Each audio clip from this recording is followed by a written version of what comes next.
What about the progress? And I get on airplanes all the time, and people will see the letterhead or my pen or whatever. Are we really making any progress? That the progress that's been made can be described in the following way. Hope for the bushel basket full. Progress and solutions.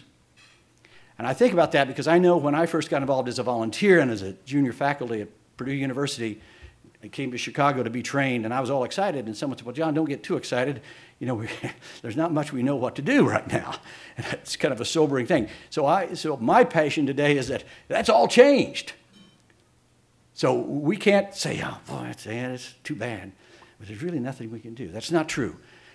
I want to make the hopeful side of cancer has never been more hopeful.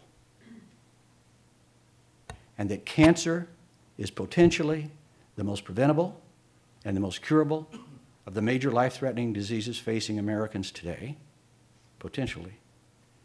And yet today, as I speak, most of the pain and suffering from cancer and most of the 1,500 people who will die today of cancer are suffering and dying needlessly. Not all, but most. That's a different place.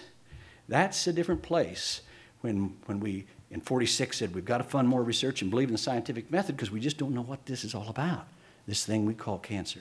We know a great deal about it. We don't have all the answers, but we have so many that are not being applied. So we could say, and we are proud, that we're saving, working with you and others, 350 more lives per day.